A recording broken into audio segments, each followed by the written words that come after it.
Hello everyone, लेके आगे आप लोग के लिए बहुत ही इंपॉर्टेंट क्वेश्चन जो द्विघात समीकरण चित्र से है। क्वेश्चन दिया गया है प्यारे बच्चों, द्विघात समीकरण x² प्लस 2x - 5 में मूलों का गुणनफल क्या होगा। ये क्वेश्चन दिया गया है, द्विघात समीकरण का है ये क्वेश्चन। यहाँ पे देखिए तो यहाँ 4 ऑप्शन है, तो बहुत ही आसान क्वेश्चन है, लेकिन जो है बहुत सारे बच्चे इनको समझ नहीं पाते हैं कि आखिर मूल क्या होता है। तो मूल हम आप लोग को बता दें, मूल जो होता है प्यारे बच्चों सब, यदि हम इस द्विघात समीकरण का गुणनखंड करते हैं और उसमें जो शून्यक होता है यानी शून्यक को ही हम लोग मूल कहते हैं, ठीक है।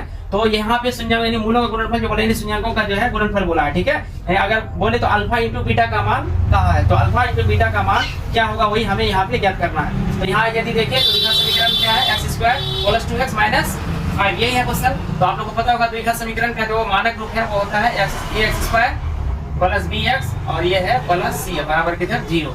तो x² का जो गुणनफल होता है, x² का जो यहाँ पे अगर हम देखें जो कोएफिशिएंट है वो a होता है, ठीक है। उसके बाद x का जो कोएफिशिएंट वो b होता है और यहाँ पे जो भी संख्या रहेगा वो होता है c का मान, ठीक है। तो ये यहाँ पे यदि देखें a का मान कितना है, x² के आगे कुछ नहीं, यहाँ पे 1 छिपा हुआ, ठीक है। तो a का मान हो जाएगा यहाँ पर 1 और उसका b का मान यदि देखें तो b का मान हो जाएगा 2 और c का मान जो है यहाँ पे हो जाएगा c बराबर हो जाएगा -5, ठीक है। तो ये लिख लिया। अब हमें बोला मूलों का गुणनफल क्या होगा, तो मूलों का गुणनफल बोले तो अल्फा इंटू बीटा का मान हमें ज्ञात करना। तो अल्फा इंटू बीटा का जो सूत्र होता है इसका सूत्र है c/a, ठीक है। ये सूत्र बहुत इंपॉर्टेंट है। अल्फा इंटू बीटा का जो सूत्र है वो होता है c/a और एक होता है अल्फा प्लस बीटा, तो उसका सूत्र होता है -b/a। तो यहाँ पे यदि हम देखें तो c/a, तो c का मान कितना है -5 है, तो हो जाएगा यहाँ पे -5 और a का मान देखें तो क्या है 1 है, तो -5/1, तो -5/1 तो क्या होगा -5 ही होगा। तो ये हो जाएगा इसका जो है अल्फा इंटू बीटा का मान यानी मूलों का गुणनफल -5 होगा। तो यदि हम देखें ऑप्शन में कहाँ पे -5 है, ये डी में जो है दिया गया है, तो डी इसका जो है